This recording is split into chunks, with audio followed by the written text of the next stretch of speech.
We've all been there, in the middle of a job, everything going smoothly, until boom, you're missing a part. United Refrigeration is your one-stop shop for all your refrigeration needs. Use your computer or smartphone to go to www.uri.com at any time of day or night to check stock on your favorite brands, such as Copeland, Sporlan, Carlisle compressors, Danfoss, Emerson CPC boards and sensors, Carrel, Hussmann parts, and K2Therm. United Refrigeration Inc. is home to these brands and many more. Looking for information on refrigerant conversions or refrigerant banking? Quick access links on the homepage can get you to the information you need. All approved accounts are able to see live to-the-minute inventory and pricing. Product not in stock at your local branch? No problem. Use the Nearby Stock feature to find a local branch that does have what you need. Are you looking for a branch address, phone number, or after-hours number? That's all available as well. Just click on the branch locator and search for your local branch. Have a model number and looking for a replacement part? www.uri.com/ARP has a vast list of quick pick replacement parts. Just search for the model number of the equipment you're working on and click the Replacement Parts tab. If you don't have an account, click the Register button and we'll have you online in no time. With more than 400 locations in North America, each United Refrigeration branch is fully stocked for immediate pickup. Our branch employees have in-depth technical knowledge, so we can help you get what you need when you need it. Visit your local store or www.uri.com/ARP today. United Refrigeration Inc.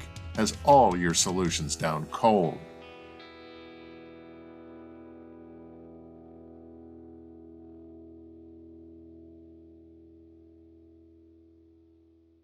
I'd like to take a minute to talk about one of our sponsors, Parker Sporlan and thermostatic expansion valves. How can you guys always have the right thermostatic expansion valve for the right application without having to carry hundreds of valves in your truck? Well, that's simple. Using Sporlan's interchangeable cartridge-style valves. The Q valve for conventional and the BQ valve for balance port. It's as easy as 1, 2, 3. It serves thousands of unique applications. So 1, you just select the thermostatic element for your application. 2, you select the body style you need. 3, you select the right size cartridge for the application. These easy to select and assemble valves mean you always have the right valve for the job on your truck. For more information on the Q and BQ valves, visit sporlan.com. Thanks, guys. Enjoy the episode.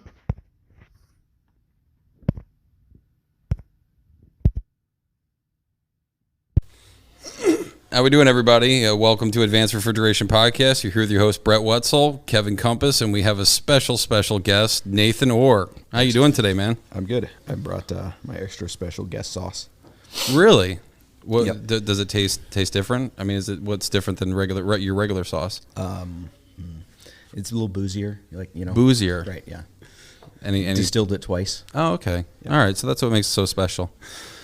So today with Nathan, we're going to talk about construction projects because these are always fun. We're going to talk about billing and quoting, mostly quoting out construction jobs. So if you want to take it away, go right ahead, boss. Sure. Yeah. So I guess we had talking about is a question that guys will get a lot of times is like, why was this budgeted this way? Like, I feel like you screwed this up. Why didn't you just charge more? Because I think most of the people that listen to this are not estimators. You're mostly technicians. And mostly they're getting yelled at, you need to come under quote. And, you're like, well, why did you bid this so damn low? And then, yeah. And what you'll get from technicians too, and I used to be a technician, you'd look at like your labor rates or what you charged for something. Mm-hmm. And you'd be like, well, you're charging $120 an hour and I make $7. You must be getting rich. And if you are charging $120 an hour and paying someone $7, you are probably getting rich. So that's true. But just like, where does that number come from? And so for me, as I started moving into estimating and messing it up a lot, you sort of started to see where these hidden costs and stuff are. where stuff actually goes to or comes from. And really the key thing that I'm only just now starting to nail down is that there's a huge difference between estimating and selling. And so estimating is that act of looking at, okay, directly how much is this job specifically going to cost without any outside interactions. So we're not worrying about van maintenance. We're not worrying about guys' vacation time. We're not worrying about office staff or billing costs or inflation. You're not really worrying about any of that. You're strictly saying, how much is this going to cost me if I do this? So on the service side, typically the way it runs is, you have your technician's hourly rate, and then you times that by, typically what we refer to as a burden rate. Depending on how big the company is, it's either 1.7, 1.9, and basically that'll tell you how much it actually costs for that technician to do service on that particular customer. Is it similar to on the construction side? Is there Yeah, but it's really easy to look at a construction job and say, oh, this job should make money. Because when you're running service, you never see direct cost, right? You don't know how much did this one repair cost, or if you do, it looks like you're getting crazy rich. And so it's actually harder to price for service, but the trends are easier because you're sort of amortizing that risk over hundreds of jobs. And so, yeah, this technician might go really slow. In this one job, you might have to spend, buy an extra tank of gas here, an extra whatever, but you can sort of play with that number. And so the trends are fairly consistent. You're either going to consistently make or lose money running service based on how your pricing is and how much you follow those trends. And so because service is sort of predictable, it isn't. Any one service call is super unpredictable, but across 100 stores and 10,000 service calls, you'll start to see this average. A technician that costs me this much and can run this many service calls a day. There is, like you say, you have this mixed labor rate that you have to say, okay, this is our true cost to have a technician in a store for an hour across all of our technicians, across all of our whatever, and we need to have whatever profit margin we want on top of that. And the market either bears it or doesn't, because it is, particularly in supermarkets, it's really consistent. You don't even have to, where residential might be more tricky because you have a slow season or a heavy season. For service in supermarkets, you don't. So if you make money in 1 month, you should make money in the next month. If your pricing is right, it should be pretty consistent, provided you don't have turnover or all of a sudden your technicians get dumber despite being the same labor rate or something. And so all of those changes are going to be broader and longer. And so it's sort of like steering the Titanic when you're pricing service, right? You're just making these little, I shouldn't say the Titanic because it crashed. But there must be some reference in my head that made me think Titanic. Are you thinking of Leo and the door, where he should have been on the door too? Because it was a big door. Because there was enough room. There was. I actually think he just wanted to die. Makes sense. He didn't want to get married. Right, yeah. I think it was just commitment avoidance. Anyway, so you're making these micro adjustments that have long-term effects, but it's going to take you a long term to see, and any change is going to take a long time to come back. Where when you're pricing construction projects, you don't really have that problem or that protection of, this one little thing isn't priced right, but there's hundreds of other things. So one of the biggest things that I've always been curious about, because I've done, the only construction I've ever done is basically just startup, and that's one thing that I've always been curious about. As an estimator, how do you estimate how much time a startup technician should be in there? Because basically, if you give more startup time, right, you'd think that there would be less calls on warranty because they were more thorough in what they were doing, right? More superheat adjustments, more rack adjustments, and stuff like that. So how is that figured in when you're doing an estimation on a job? So there's sort of two ways you can do it. One, you can just look at historical data. Once you've done a similar job, you can look at it and say, how much did that Walmart that we built from scratch 2 years ago, how much labor did we have in that? How much copper did we use? What's the difference? And then kind of compare the difference. Okay, well, it's this much larger. I have whatever, the pipe size changed. They made insulation 1.5 inches instead of 1 inch. And you can sort of work backwards off of that. But to your point, there are also there is like books that you can get that'll tell you like this is how much it should, but they really aren't targeted to our industry. And they're usually heavy. Like usually if you quote buy the book, you will not get any work. Because the guy who wrote the book knows nobody's mad at me that I told him to bid too much labor. If I said they should use too little and then they lose money, then they're mad at me. Well, then they get the job, you know, because they bid it out that way, and hell, I made a lot of money on it, right? Right. And so nobody's ever mad at you. And so that's like the other side of bidding is what, because people will be like, well, how do you know if a bid is good? A bid is good if you were the lowest bidder by $1 and you got the job and it made money. That's a perfectly executed bid.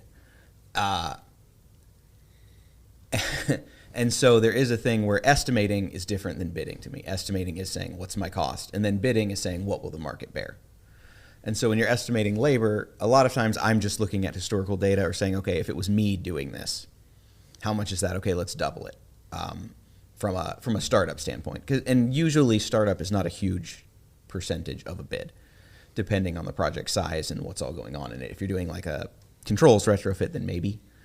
But if you're building a whole new store, yeah, the startup is probably going to be a couple of techs there, 2 or 3 weeks. But over the greater, so what is that? You know, maybe say that's 300 hours maximum for a startup. It's not that much. It's not that much in comparison to I might have carried 6,000 hours of labor on this job. And so that 300, if it ends up being 400, if it ends up being 250, I mean, that's all extra money, but it's not going to move the job because you're looking at it from an estimation standpoint pre-markup also. And so it's not the end of the world. But what I have found, and we found too, is that I used to have this mentality of, well, I'll just give more time and that will equal better work. You know, if a startup technician doesn't quite do a good job in 100 hours, if I gave him 200 hours, he'll do a better job, which starts to get out of the range of estimation. But I haven't necessarily found that to be true, right? Like usually guys do a good job if they have enough time, but only barely enough time almost keeps you more engaged. If you sort of show up and you're like, oh, you have all the time in the world, they'll start doing things that, do they really prevent service calls? Do they really make you money? Is it something your customer's even asking or valuing you to do? No, you just do the stuff that's most interesting to you. See, like startup to me, like startup takes what it's going to take. It's no real time limit. It takes what it takes in the interim of things. Like you want to be, you know, you want to have a deadline, but at the same time, you don't want to rush. Yeah, I mean, so there's some things where you can put that time limit on it. But that's mostly only there to keep people moving, to stop you from wasting time. Because, yeah, if something goes wrong, you go to start up a new store and you have a leak. You can't be like, out of time. Guess that's the end.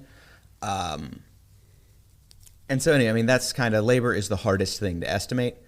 But for me, the most accurate way is to look back at historical data and say, okay, this is how many man hours it took. This is that's where I'm looking at labor hours. So, you know, a really good estimator, you know, is going to just look at historical data and basically, okay, we didn't make any money on this job. The job should have took, you know, we ended up going over in hours, and then we'll add that, you know, like you said, based off of that historical data, so you don't make the same mistakes. Correct. Now that's strictly estimation. Okay. Then there is that, you have to have that conversation to people about, did this job go well? Was this our first time doing anything? What was our learning cost here? And is there room for improvement? Can we tighten that up or no? And of course, every field staff guy is going to tell you, no, this job went as good as I could possibly do it. You know, maybe I could shave 2% off somewhere, but I couldn't have worked harder. And it's like, yeah, I understand you couldn't have worked harder, but could this job have gone better? If materials showed up on time, if they could, like, how much of this was our mistake? Because obviously what you don't want to run into is I estimate and I just put the highest maximum thing that I think it could possibly take on everything. Then I throw a nice big generous markup on top of it, project or profit margin on top of our overhead markup, throw that in there, and well, now everybody's sitting at home. And so there is this trick from a business standpoint, which is the more guys don't have downtime, the more time you go from completing one project right to the next project, right to the next project, that increases that labor efficiency number, which isn't saying how efficient are your employees. It's saying how many hours that you pay them are on the job doing the thing that they're primarily paid for. And so a pipe fitter might you sometimes have it, well, I'm going to teach him how to do a pump downs and this, so we're going to do some training on him, and that's great. But a pipe fitter is really only worth his pipe fitter salary while he's fitting pipe.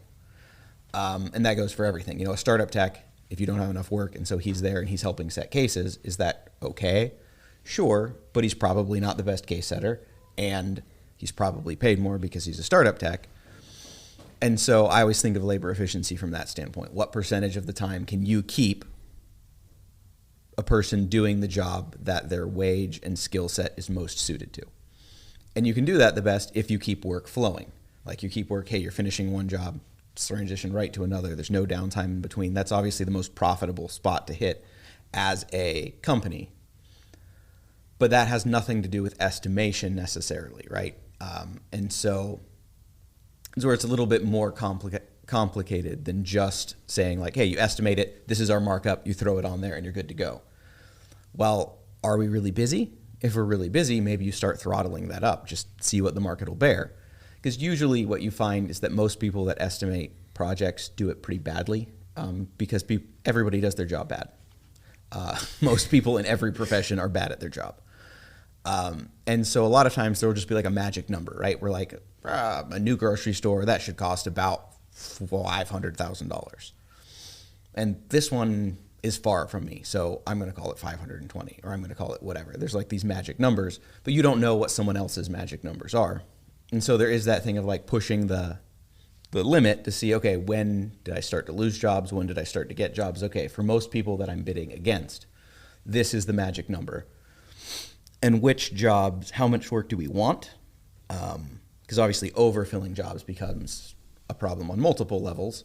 But then it sort of ruins that labor efficiency because you have people start working outside of their batting above their pay grade, doing stuff that they shouldn't. You start getting mistakes.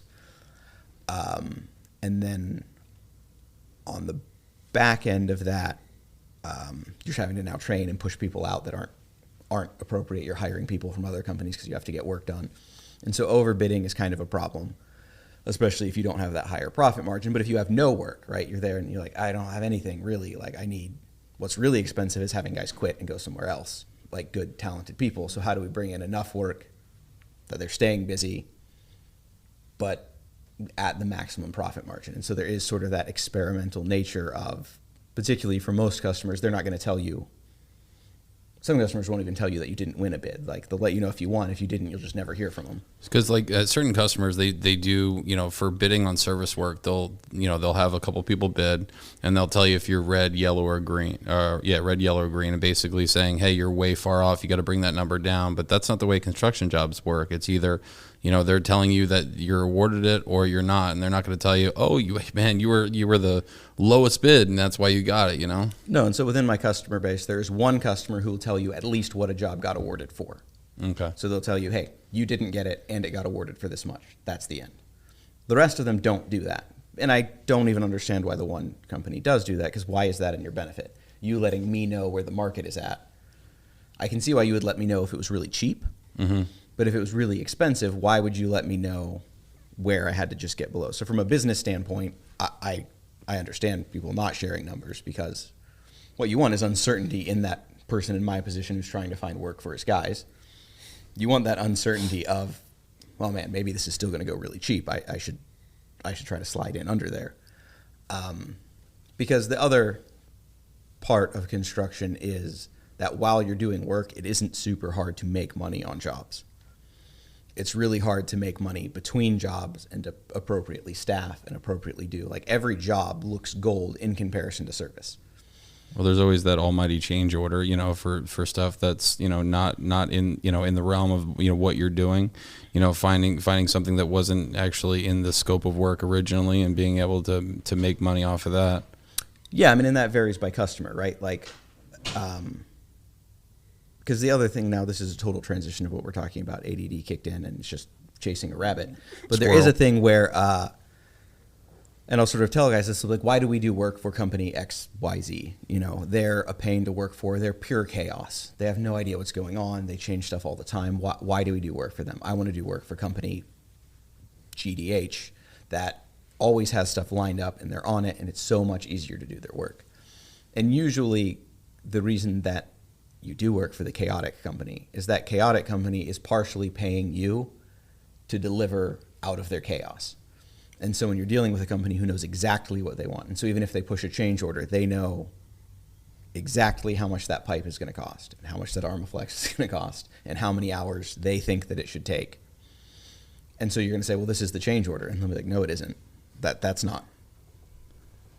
We're not going to be pinned down to you telling us there's a change order. You either bring your price down or we'll have somebody else working on top of you on your job if you want that. Oh, wow. And obviously nobody wants that because that, from a labor efficiency standpoint, is terrible. And they don't want it either. But now you're playing a game of chicken with your customer, which is never in your benefit, right? Your customer is your customer. You want to do right by them. And they aren't wrong if they know everything. They do know. Well, I mean, I had an example with a customer where they had said, hey, we're moving these cases from one position to another. And I said, okay, yeah, here's a change order. And they're like, no, there shouldn't be a change order because I walked that job yesterday and you haven't put the pipe up yet and the new run is shorter. So if there's a change order, it should be a credit. Oh, wow. And they're like, oh, actually, never mind. There's no change order there. And so that's sort of like that aside where like field guys, I don't know, always get that necessarily, that like there's these little, and they'll be like, well, the labor rate's the same. You know, the labor rate's the same if I'm working for a mom and pop grocery store who decided to do a remodel, or I'm trying to not use customer names, but whatever, you know, major brand company who did it. Like the labor rate's the same, so it should be the same. Like it just isn't. Like every customer is different, and the way that soft underbelly of things that they mind paying for is different. Soft underbelly sounds bad. Like I'm always trying to make this not sound bad if a customer actually listened to it, but it isn't. But people have different priorities. Like this is a thing that I don't mind spending extra for is this, and it varies company to company, right? What Walmart is willing to spend money on is going to be different than what Kroger is willing to spend money on. And so you just have to find what are those priorities for them. Like, are they, and then show it to them, right? Because usually most of what we do is sort of open book pricing. It's not like bidding if you're bidding on like restaurant work or whatever, where you're basically lump sum bidding. You're just like, yeah, this is how much this costs. And what's in it is everything that you put on prints. Do you want that cost or not? A lot of times they are wanting you to show materials, wanting you to show how many labor hours, wanting you to show your labor rate that's been pre-negotiated. And so finding there, like, okay, well, how much markup are they okay on their materials? Do they know how much materials this job is going to take? Did they underestimate how much materials this is going to take? Because I've had that conversation with estimators from a customer standpoint where they're like, yeah, your number looks fine. Like, I want to give you this job, but can you slide some of that into labor and some of that off of materials? Because I had to show my materials bid for how much I thought materials would cost, and it's way off. But we don't really know how much stuff takes on labor. So can you just increase your labor by 20%, drop your materials by 15 and make me look good and resend this to me? You're like, God, well, why do I care? Doesn't make any difference to me, right? Is the dollar amount the same? Then it's fine. And so, yeah, I guess like for me, that's the thing that I think a lot of people don't always get, is that difference between estimation and projects and labor efficiency, and that a lot of times that big number that you see will be there's a lot of things that go into that you aren't thinking of, right? You aren't thinking of that time that you took 5 days off and got paid for it because we didn't really have work, but it was over the holidays, so we covered that. And that money comes from somewhere. Like there's no magic to that money, really. Can we talk about how you how do you figure takeoffs? Like when you're looking at takeoffs, like how do you come up with your number for takeoffs? Okay, so if I was going to sit down and I got a set of prints, I did this week. So you get a set of prints for a brand new grocery store. First thing that you'll do is you'll pull materials, because that's easy, right? So I'll look through the spec, make sure there's nothing unusual for this customer, because a lot of times you'll hide, like they changed the spec or something. Not that they're hiding it on purpose, just prints are complicated. So I'll flip through. I'll highlight anything that seems outside of the norm to me, because it's really easy to sort of fall asleep because you see prints that all look kind of similar, right? Yeah. And so you just feel like, well, it's probably the same as every other one. But so I'll go through, I'll highlight anything, any little note on little pages or details that strikes me as like, hey, that's unusual. I don't remember if I knew that on the last one. Then you'll back into most prints now, they'll give you the linear feet that they did for piping. Like the linear feet is already there. Usually they don't include verticals, so I'll add in for that. And then I'll just have like I have a little spreadsheet that I throw in each of the different sizes of copper, add up all of the feet for how many for each size of copper, throw it in. And then I have a certain amount that I add in for every so many feet of copper. I assume so many couplings, so many 90s, so many whatever. And so fittings, I usually just assume average out based on, for smaller pipe, average out based on averages, right? That this is how much any 90s you're probably going to use for 1,000 feet of pipe. So add that in. Then same thing with Armaflex. For every foot of copper, this is the size of Armaflex that goes on that. Pull that in, you put that in. Look at the project schedule. So from there, that's where you have materials. We don't really have much other materials. It's where actually refrigeration is kind of easy because the customer is providing pretty much everything else. You're providing pipe and Armaflex and hangers. Yeah, on the refrigeration schedule, it tells you straight out, how many feet that run is. It tells you what the rise is supposed to be, what the drop is supposed to be. So, I mean, as far as an estimating standpoint, it's probably a lot easier than having to do like something with HVAC where you're having to figure out and plot out everything. Right. There's way less variance. Now, the one thing you would look at is, are they providing valves? Are you providing valves? Do they have a specific spec on those valves? And so from that standpoint, there's a little bit. But yeah, that's what you're doing on the larger pipe. Usually I consider larger pipe everything over 1.3". I'll actually plot out the 90s and turns and do it actually off of print. So that's a little bit more specific because they get pricier.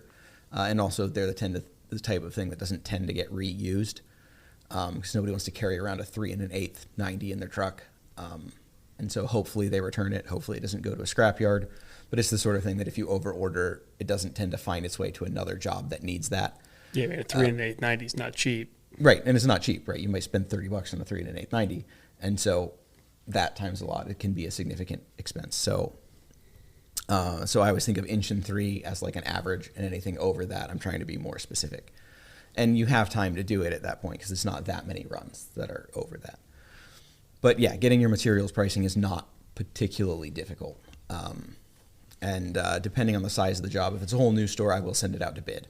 And so I'll get it pulled off, try to do that quickly the first day that I get it in my hands, so I have time to send it off to people and say, okay, can you price me this material? So then you get that price back. Now you have all of your copper materials number. Depending on the customer, they may provide refrigerant and oil. Other ones, you may provide yours. Same thing, that's not super difficult to come up with. On all of this, I'm normally figuring a 10-15% waste factor. And it varies. The worst guys who aren't super careful about it, you might hit 20%. The guys who are really efficient at it, you might hit 5%, whatever. And then there's other things that are going to be hard to know without historical data, like how much silver do you buy for the whole job? Yeah. That's pretty tough to know unless I just pull back, hey, it was a job that's pretty similar. What's this? I'm going to say plus 20% because then we could stock our service trucks with it if we don't use it. Yeah. But if you're breaking in a new guy, you might go over that by a little bit, but it's not a significant amount. How about as far as and I don't need you to get into exact numbers, but like when you're saying from size half or 3/8 up to inch and an eighth, and then from 1.3" up, like how many hours per how much footage of pipe do you figure when you're trying to figure out the labor as far as what you're doing? So usually I'm figuring that one guy can account for about 250 feet of pipe per day. Okay. In a new store. It's less in a remodel.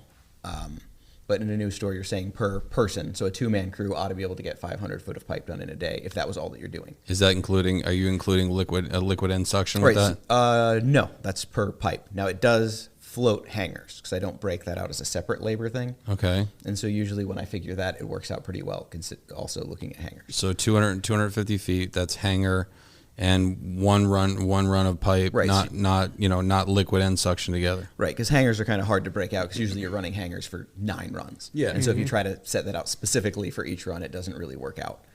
And so, but you're generally figuring a 2-man crew can get about 500 foot of pipe done in a day. It's probably a little bit more than that, but some of that gets subtracted for when you put up the hangers. Yeah, because then you don't have to put up a hanger for every single damn pipe. Plus, if you're double hanging, right? If you have 9 pipes on the top side, and then you got other pipes underneath going elsewhere. Yeah, it's just not a significant number. Yeah, and so it isn't the way that I do it. I don't break them apart. I know some people do. You could say, well, usually you can put up all the hangers for a whole store for 3 guys the first week. We'll figure that, And so you just figure that man hours for a whole store worth of hangers. I normally just include it in the piping number, and it hasn't been way off. And usually I am looking at that, though, then on the back end of a job, we'll do what we call a post-mortem, where you take a job and you say, how many man hours did I have bid in this? When did we start? When did we finish the overhead? So this was how many feet of piping. How did that compare with my estimate? Are we getting faster? Are we getting slower? How does that break out by foot? And saying by foot is also dishonest, right? Because obviously it's way faster to run 3/8 pipe versus an 1.5" run. There's a huge difference there. And so if you wanted to be a better estimator than me, a more committed with more time than I have estimator, you could say, well, this is how much it is per foot of this size pipe. Mm-hmm. I don't have time to do it that way. And so I'm always just looking at, okay, this store had this many feet of pipe in general, and it was this style store. So it was a loop store or a CO2 store or whatever, assuming that those stores are going to be laid out similarly if they're similar size with similar BTU. There's not going to be a huge difference there. How are you dealing with the parts and labor, as far as like the delays on everything getting here, because that's pushing everything off, and what you stated before is basically the best way to stay profitable is have your guys lined up so they're finishing this job, they end that job, they go right to the next. And because of labor shortage, labor shortage too, but labor, material, and all the delays, I'm sure that's throwing everything off. Yeah, it's been hard particularly for what we are, which is a privately held small shop. Not that we're super small, but we're not where you all are from, right? Yeah. We're not from a major company where you can move labor state to state. Like, our labor pool is our labor pool. Mm-hmm. And keeping that labor pool there, since you've self-trained and invested a lot of money into getting people where they can produce, is important to not see them go away. And so the answer is, for a lot of companies, badly, right? I think this has put, even in our area, several companies out of business where they just simply can't do it. The only thing that saves us in that level is usually, stop being ADD, finish the thought, move on, is that we do have our fingers in a lot of pots, right? So we're a general contractor, we're an electrical contractor, we do light commercial, we do residential, and so as one particular market, something shifts, well, you can sort of push in a little harder to another market and get by. But it's difficult because it is in what we do in supermarkets. Things tend to bid in batches, right? Like, that's, for whatever reason, that's the way big corporations do it. So you bid work, and I'm looking at it and forecasting, hey, this is how much work that I think we can do. I'll try to get these jobs. These ones I'll bid, where if I get them, we'll get it figured out. But it's a little far. I don't really want that one. Maybe you might bid them a little bit heavier, just to, right. If I get it, I get it. If I don't, if I get it, I could probably staff up. I could see about W-9ing some employees from a buddy's company or something. Yeah. And so I could get by if I had to, but I don't really need that job. And then this batch is done, you get what you get, and you figure out your labor and you move forward. So like currently you had that figured out for stuff starting in March for us, like real rubber meets the road, and 4 jobs at once, which in a company with only 45 or so installers, 4 large projects is a big deal. It's a lot. All got pushed off to who knows when. Not starting them, materials aren't ready, not going. And so how do you adapt to that? If I was strictly a supermarket company, I don't know how I would adapt to that. How I am adapting to it is you start calling all of your other customers. You have your, general contractors. A lot of them don't normally ask us to bid because, like, well, you're a general contractor. Why would I? That isn't to my benefit. But you start making those phone calls. You're like, hey, I had 3 jobs push off. Are you looking for anybody for your jobs? Have you got those covered yet? Is there anybody you're using that you hate? I'd be willing to pick it up for whatever number they gave you. As long as you show me that, I don't mind picking it up if you feel like they're overrun, whatever. Doing all the things that make other owners not like you. And so you just sort of burn through there. But then you also start calling companies that you normally wouldn't necessarily do their work. And so it's like, hey, Dollar Generals, like, hey, who does your sets those self-contains for you? What's your, okay, that's cheaper than I normally do it, but maybe I can fill a couple of jobs there. Because it is tricky, and really currently what I'm slowly adapting to is the way things are right now is you can almost count that not every job is going to go. And so I'm almost starting to do the airline thing where you just sort of bid to get more work than you could probably do.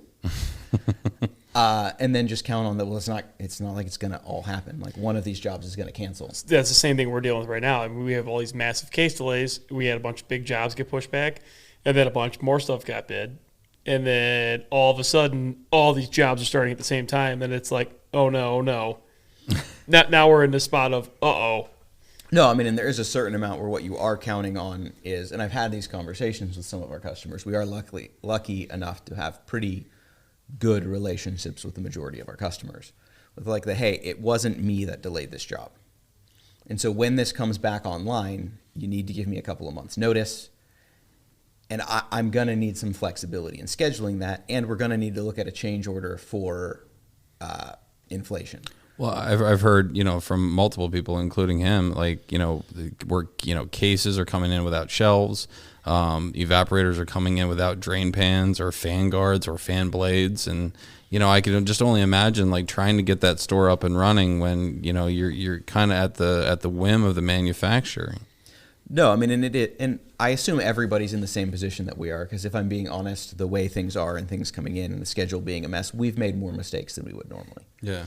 And that's happened at the manufacturer's level too. I've had whole stores come in where they have the sticker on the top of the TXV for the refrigerant that's in your store. And this is in a remodel situation. There's not a lot of time to like adapt to it. But you look at it and you're like, that doesn't look right. Or you start up one case and you're like, it's not feeding right. And you peel the sticker off and underneath there's one for a different refrigerant that's not a match at all. And so literally rather more than times than I would like to say. Right. And so, somebody at the factory was like, well, I don't have these power heads, but I do have stickers. So problem solved. Who was it that said they had some cases that came in that actually had a handwritten with a sticker IOU on it? Oh, that was some Hill cases I had. They literally showed up with IOU tags. No, I mean, we've had for one of our customers. Now they did go away from it because it didn't end well, but literally they were like, well, we don't want to delay a store opening. It's a new store scenario. Just send all of the cases with whatever you can put in them, and then send us pallets of stuff. So there were case shells coming in, but that's it. Yeah. No shelves, just the back wall, deck pans, bottom, no coil, no fans, nothing. And I think they stopped doing it because I'm friends with the company who was doing the install for him. And he called me and was like, yeah, so I sent them my labor number, or this is how much it is for me to receive all of this stuff, separate it into, now match it to the case that it goes in, install it, pipe up the back wall to the top, reconnect it. And he was like, and they lost their minds. They were like, that's like 40% more than what we had budgeted. It's like, and honestly, I don't think I catered enough. He's like, I think I'm going to lose a little bit of money on it. Just I didn't know what my choice was. What am I going to do? Tell him, nah, I don't want to do this store, that it has covered my schedule. Have the store programmers put the shelves in because they're going to change the shelves anyway, right? Yeah, I mean, shelves aren't a huge deal, but it's a thing. No, I get it. You're putting in evaporators, and you're basically building a case at that point. And right, and you should be like, oh, well, our installers, because, that was the thing. We're like, well, we just hired temp labor at our factory when we're building it. Why can't your good installers handle it? You're like, we can handle it, but when you're building it in your factory, right, you're going to make 50 of this specific case, and so you're going to have all the coils there. You're going to come in, you're going to set it, you're going to put it. You're not bolting it, everything in the store together, putting the doors are on already. So now you're pulling the doors back off to put in their 6-7 door coils. Mm-hmm. It doesn't make any sense. And so, no, I mean, yeah, to answer your question, how are you adapting to everything being crazy? Not well. We're not. Nobody, even the bigger companies aren't adapting well. I mean, it's costing us tons of money. Yeah, because there's no way that it can't, right? Yeah. I mean, even copper. I mean, look how much copper jumps monthly. I mean, in the middle of a big job, I mean, copper could go up 10, 15%. Well, look at Armaflex. Armaflex right now is probably about the damn same cost, if not a little bit more than the copper. No, I mean, if you're doing one of the customers that specs 1.5" Armaflex, yeah, it's more than the copper that it goes around. Yeah. And it doesn't keep, right? We're like, copper, you can buy a lot of copper and just be like, just put it somewhere. Stockpile it. Put it on a shelf somewhere and it'll come off and it's fine. Armaflex doesn't really store that well. And so, yeah, I mean, it's a recurring problem. And it's the same thing with those delays. So we have had to adapt. We're like, hey, as soon as you're awarded a job, Where before you used to almost wait until you were on the job to order for it. Where now I don't care if it's a remodel or anything. The day are awarded a job and we get some sort of a PO or a contract, I'm placing that order. Buying the copper before it goes up. I don't care if there's anywhere to put it. I'll find somewhere to put it. And same thing, being a smaller company, it's not like we have warehouses all over the place. Just get a Connex box and just stock in the back. No, I mean, that is kind of what we're doing. You're literally like calling the customer. You're like, hey, I know this job doesn't technically start for 2 months. How full is your parking lot? Could we sneak a Connex out there, two Connexes out there a month or so early? You know, that makes sense now because I've seen like jobs like not start and like, you know, Connex boxes just randomly start showing up at some supermarkets and like, oh, wonder why. Well, that's why. No, I mean, and that was great until I think the crackheads have figured it out. Oh yeah, then they're opening an entire Connex box full of copper, and yeah, right. You know, it's like a dream come true. Like that's a candy land for a scrapper. And so right there's so the thing is, yeah, you are adapting. You're adapting however you can. And so I don't know how big companies are adapting. Like I don't know if they're it's the same. It's leveraging that big company mentality. I mean, yeah, it's the same. They're trying to buy pipe. I mean, but then we're running into like situations like we're on a big job. It's like, oh shit, like we need more pipe. It's like nobody has it. So now we're getting hosed because we're buying pipe from random places and, you know, trying to get it sent in. Yeah, I mean, buying out a job is sort of a different part of the problem because obviously you're going to get the best price if you can buy out a whole job perfectly. Correct. If you can buy 100% of it this first go, that's the most efficient way. It's how you get the best pricing. Because almost anybody who's selling to you, once again, I'm only speaking from my experience, maybe with larger companies, there's better negotiated pricing even on small orders. But usually they're using a multiplier based on the size of the job. You buy a whole supermarket worth of everything, it feels like they're only adding a few percentage points to that to sell it to you.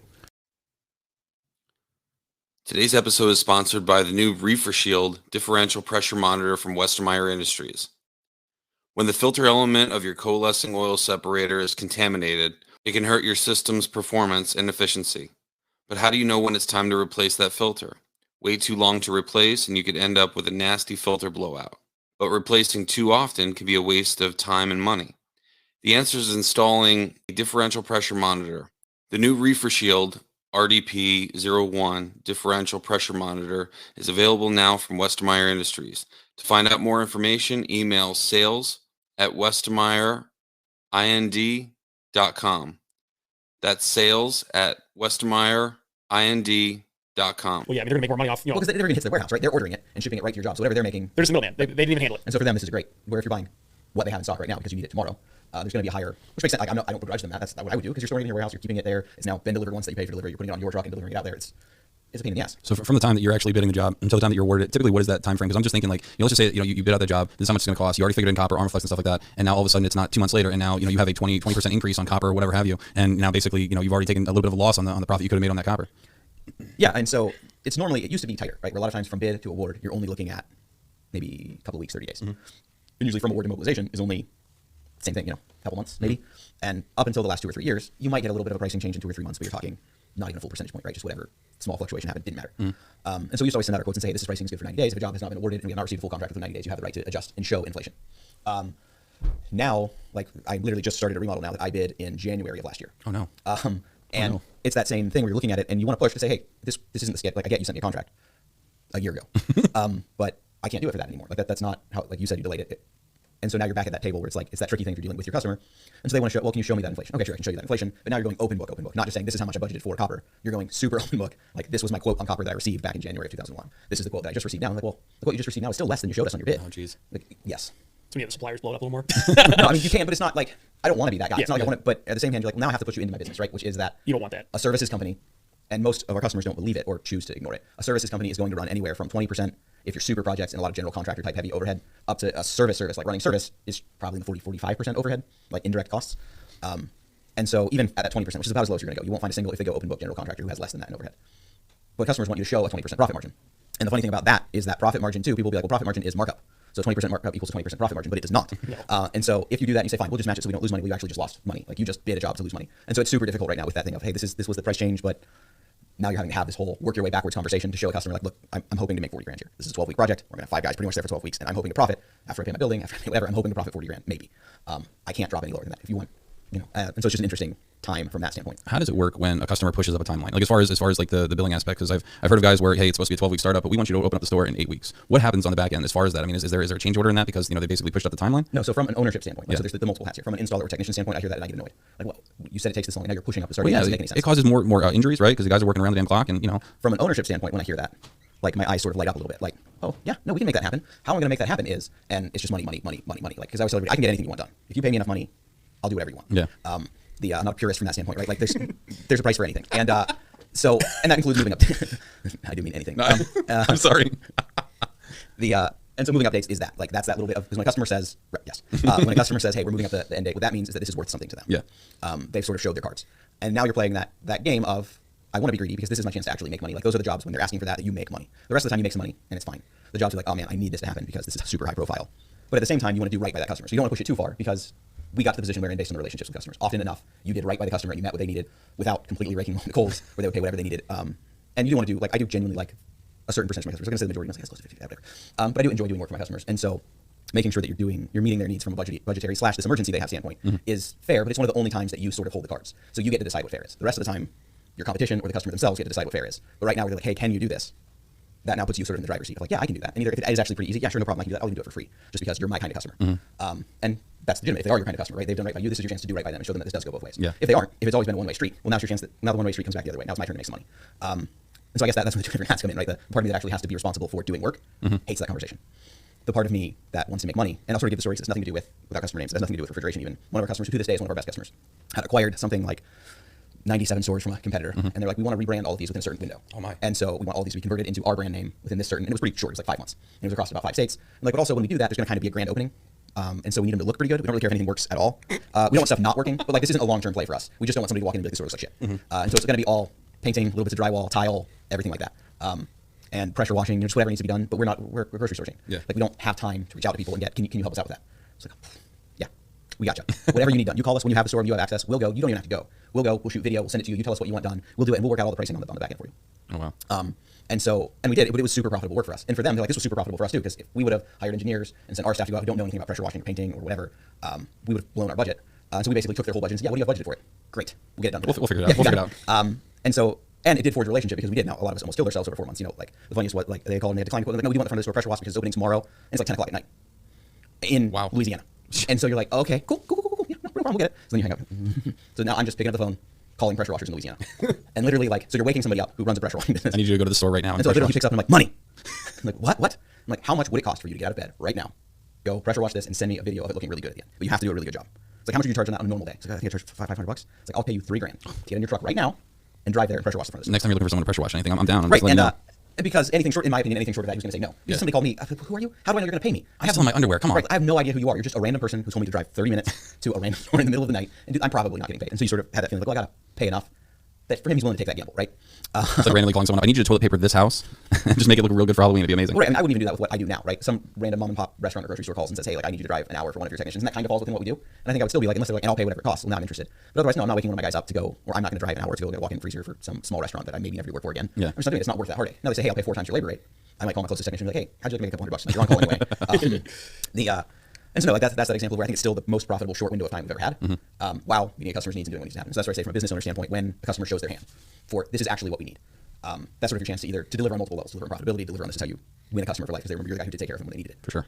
So I mean, I guess that kind of answers your question, right? That's kind of Yeah.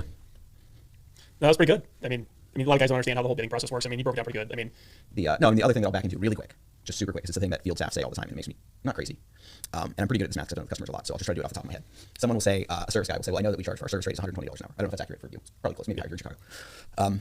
Not in Texas, but go ahead. So sure, $120 an hour. It's a nice sort of round. Yeah, yeah, If I yeah. wanted to be really easy on myself, I give myself 100. Yeah, just do that. 100 Sure, easy. say 100, right? Yeah. And they said, well, I want to raise from $30 to $40 an hour then, because you should be able to afford that. No, that's not the way it works. And so yes, as a boss, a lot of times you're just like, yeah, that's not how it works. You're not a good technician. You're worth $30 an hour. Nobody else is going to pay you that. Because even estimating technician labor, that's kind of how that works, right? Like, Yeah. not because I want to pay my employees as much as I can. But if you're just looking from a business standpoint, how much should you pay your employees? Exactly enough to keep them there and no more. Theoretically, right? That's not how I do business, but Yeah. from a business, whatever standpoint, that is how it works. And so you say, okay, well, let's do the math then. You make $35 an hour, we'll say, because that's pretty easy math again. What percentage of the time are you in a store? And they'll be like, well, I don't know. Like, let's pull it up. 80% maybe. Right, 80% would be high. If you factor in vacation time, Okay, if you factor all right. in everything, you factor every hour I pay you. If you go to training that you get paid for, if you pay, how many of those hours are you in a store getting paid? Usually, if it's 80%, that would be super high. In grocery stores, it's higher than other services because there isn't as many calls per day. Not just that, but you have multiple calls that you can actually do per store typically. Do in one store. Yeah. So it might be, once again, we'll pick an easy number, and it's fair for grocery stores. If it was like residential or like commercial, it's not fair. We'll say 50%, which is, just so you're aware, a little on the high side. Maybe 60. You don't have anybody hitting more than 60%. Oh, wow. From a service guy standpoint. Installers, you do have more on there because you drive once a day, you're on a job all day, every day. It should be higher. So service guy will say it's 60%. So now that, we'll say 50 because it's easy math and whatever. So your $40 an hour is now 80, and I'm charging the customer 100. And like, well, it's still $20 an hour, right? Like, well, no, it's not. So you're 40, usually something like 25% of your pay. You take your pay, you multiply it by 1.25. That's how much you actually cost by the time you're, and not benefits insured, like just insured vehicle, insured you, workers' comp. So not other benefits. It's added onto that. So now your 40 becomes, whatever, we'll say 50. So now you're at like 100 if you were making 40 and you had 50%. So now you're at 100. Now you have some benefits. You pay your, whatever that is, another $12 an hour. Now you got $112 an hour for a $100 an hour labor rate for a $40 an hour employee who has a 50% of the time that he's in stores. And so even if you stop there, this math doesn't work, right? But hey, let's keep pushing it further. Okay, in there, did somebody dispatch you? Yes. How much did that dispatching you cost? Probably not a lot, but probably another. How many people does one dispatcher handle? Maybe 10 technicians. So those 10 technicians, you take her, maybe she costs the company all in all the time pay for a laptop over $20 an hour. So if you dispatch 10 technicians, which would be a lot for a single dispatcher, so that adds an extra $2 an hour. So now you're at $16 an hour. Your vehicle had to get purchased. You had to stock it with stuff that maybe you do or don't use. That probably got $4 an hour. Okay, now you're at about $119 an hour. Now add, whatever, plus your manager wants to get paid, owner wants to get paid, what, you go up, not even like bonuses or whatever, just their pay rate. Now you're up to about $135 an hour if you're at $50 an hour. And so that 120, even you carry that labor rate, doesn't make you any money at 50% of the time. You're at 60, okay, now it's close. Now what does that drop? That drops to about 115. So 120, you're making $5 an hour. If you're 70, which, like I said, would be really hard to maintain. You're at 170, maybe you're making $10 per man hour. And so usually in most services, labor doesn't make you any money, right? Like your labor is a loss. And then you're just hoping to make some markup on parts. You get a customer who really knows what parts cost, that then becomes difficult because they once again have that 20% markup that they want to see. And that's where it's getting harder because now customers are dictating how much markup that they're allowing for their service work. They might say that on refrigerant you can only mark up, you have to get it under our account, or regular parts you can only up to X amount, you can only mark it up 15%. And if it's over a certain amount, you might be able to mark it up to 30%. You know what I mean? Because there's so many KPIs and so many bar graphs and everything showing prices now, everyone knows exactly what everything costs, and so they're being very very stringent on what they're paying as far as what when they sign that service contract. No, it's programmatic too. Like they know what you're charging here versus this company, and they're going to pick the lowest ones of all of those to establish their target. And that's no flaw to them. It's just that's how. If I was in a supermarket company, that's what I would want also. And so anyway, that's just sort of that quick math where you back into like, yeah, I get it. But there's not making any service company, you're not making money hand over fist. The only way you can make money at all is marking up parts, marking up materials, and if possible, on like bidded work or whatever, beating the labor estimate if you have that sort of thing. And so if you say, well, changing a compressor should take 10 man hours, but you get it done in 6. Now the math makes sense. Now the math is positive. Yeah. But as more and more customers are using app-based things and whatever to show, well, no, we pay. You are never submitting a quote, you're submitting an estimate. Yeah. Which if you'll notice, all of that language changes in contracts now. Almost everything is considered an estimate, not a quote. Really? Because if you say the word quote and they say do it, they have to pay you that amount. Right. If you say the word estimate and you said 5 man hours and they can show based on you logging in and out with their app or something that you were there too, they're only obligated to pay you 2. Where if you quoted it for $5,000 and it basically only took you $2,500 because it was labeled as a quote, they would still have to pay that whole $5,000. Like you'll see in a lot of contracts, the word quote has been crossed out and people put estimate. Yeah, that's why these supermarket shops eventually are going to. It can't continue like this. Eventually the math is not going to add up. And no, because the true math is about $250 an hour. Yeah. To run a profitable service company where you show honest numbers, you don't try to beat them, and you actually just charge from the time you walk in the door till the time you leave, is $250 an hour. But you walk into any supermarket chain and say, yeah, we're a really honest company. Our labor rate is $250 an hour. Like, no, it's not. That's not what doctors make. Like, doctors bill much more than that. Yep. So that's not true. But that is, if you were going to strictly show honest numbers, that without marking up materials. So if you're going to just mark up materials, your overhead percentage, so it's just a net even on materials, then you would need to charge $250 an hour labor, more or less. In Chicago, probably more. Yeah. I've seen Chicago's a union area. So in there, your true cost, your actual true direct cost, not all those side things that I walked through, is probably closer to $80, $86 an hour. It's $97 an hour for a journeyman off the street. That's what the cost is So before insurance and everything else. That is total package. So you look at that. That's a huge number. And customers are still looking at, well, we want to pay $140. Exactly. And so anyway, I don't know that falls into what we're talking about, but sort of like that's that back end thing of those are the things that you don't see. Where if you were to look at my estimate sheet, you'll see that the labor hours look really high. I'm like, well, look, I have a negotiated hourly rate, but I have to make that work into what the real labor rate is. And so it's a straight numbers game. They turn it into because the way they want all this done. And I don't think the other things people can make it like malevolent, like all the customers are trying to squeeze us for all they're worth. They aren't. They're in the business of selling peas and carrots. They're not in the business of servicing things. It's also where whenever a company says, hey, we're going back in-house because we think everything's too expensive. There's nothing that makes me more delighted. Because I want you to try to run a service company for what you pay me. Well, yeah, and then when you get the store back, you're going to do a walkthrough and be like, wow, that's, we need to do this and this to get this up to par before we take it. Right. Nothing makes us look cheaper or like we're better quality than somebody having gone in-house for a while. Absolutely. Every time in-house ends badly. And I don't know that, anyway, that's a side conversation. I don't think necessarily would have to, but you would have to run it like a separate entity who tries to run things efficiently. That's the thing that we're starting to see progress here that we did, is that now when I estimate things, and I don't show the estimate that I show to my customers, but the true estimate that I did, I do one, this is the customer estimate for the breakdown, and this is the true how many hours I think, and how much materials real cost is going to be. I now actually give that to my job leads and tell them, hey, here's how many true hours I think it should take. Here's the estimate that I did. Whatever you beat this, you can keep. Because I made my profit margin on this. So if you want to talk to your guys about, like, no, when we're on site, we're going to job to get materials, we're going to do this, and you can save 10% on that labor, all that can go to a bonus at the end of the job. And so you have to do the same thing with in-house, something like that, where they have some buy-in to bonuses are paid off of lack of product loss or store efficiency or whatever. You have to have some incentive because people are selfish. And if you're an in-house guy and you know that you clock out at 5 and go home and you're going to call in a subcontractor, and yeah, that product needs pulled and de-iced, but it's going to hold temp until 6, what are you going to do? You're gonna be like, I didn't notice it, you know? Can you believe I just didn't check thoroughly? I'm sorry, boss. I'll get it next time. And that doesn't mean he's a bad guy, right? Because people are like, well, you just shouldn't do that. You should be a man. Like, but there's no benefit. People are selfish. People do whatever is a benefit to them. Or if they're being told that they're only allowed to have X amount of overtime hours. I mean, they're just following the rules, right? Because they don't want to get yelled at for staying extra. If they're only allotted, they're supposed to be working this many hours, right? Or at the very least, that's the story they would tell themselves. Right. Like, Well, that's the story I hear. Right, it's the story that, and it's not untrue. Yeah. It's true, but you could have done it and then just called and asked, hey, do you mind if I stay 2 hours later, come in 2 hours late tomorrow? You could do it, but you don't. That's asking a lot, right? You're asking a guy to do something at no benefit to him that's super inconvenient because he had dinner plans with his wife at 6. So you're asking him to cancel that, even though it's not going to make him any more money. Yeah. And he's going to have to do an unpleasant thing. Nobody likes de-icing cases. I'd rather watch condensers. Right. Watching condensers. No, it's everybody's least favorite thing, right? Because the store's mad. Oh, you're going to have to remove all this product? No, not just most of it. It's always the frozen pizzas too. Every time it's the frozen pizzas. No. Or the Peas and carrots. Yeah. Peas and carrots on the bottom of the drain. Yeah, no, that's it's always drain back. The case takes in the drain. Yeah. You're there with a knife just stabbing the drain, trying to get the peas all No, and you're trying to race you're trying to get it de-iced so that it melts. So you don't make a mess on the floor because then you have to clean that up. And someone's yelling you about that. And then you're hating life if it's an acorn system, Right. Yeah. So there's so that guy right on an acorn system where the whole bottom. Well, of the drain 6 canister- o'clock. The wife's gonna be pissed. Let's it'll be fine. Right. This will probably hold till the morning. You know it's not, but then you're gonna call me, who's gonna tell you it's $250 an hour. Now in the middle of the night when the case is melting, you'll be like, fine, I'll pay the $250 an hour. For sure. So then you come in and do it. And so I'm always delighted when people go in house. As long as I would love if after you went in house, you would pay me to come in and show you your true cost for doing that. Because people are also great at making them not believe it. Like in the back end, no, that probably didn't cost me that much. Those costs probably went somewhere else. Where I think if people look at it honestly, they're like, hey, running a service company is really hard to do cheaply and effectively. And we're not in the business of that. And so a company that is not a service company isn't going to do it. Just like I couldn't open up a grocery store right now and sell peas and carrots for a reasonable price. Yeah. It just wouldn't happen. Is everything you got for Mr. Orr here? Yeah, that's pretty good. Man, I really appreciate your time. I appreciate going through all those things. I mean, it's one thing like when you're doing a construction job. A lot of technicians are bitching at the fact that they bid this so low or whatever, and they don't understand some of the ins and outs that basically makes that the way it is. And I'm glad that you went through and actually explained all that. No, even like a lot of times I know for me, the thing that sometimes makes me underbid jobs is that I didn't want to have to fire someone. And that is not what the field technician is thinking when he says this is underbid and you're telling me to work faster. But it is sometimes a reality. They're looking at me like, man, I need one more job, or I'm overstaffed, and so I'm gonna have to fire people if I don't get another job.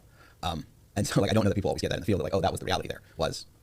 This was just what it took to get this job. Which doesn't mean that I made tons of mistakes, but there's not like a malevolent force inside who's just underbidding for shits and giggles, probably anywhere.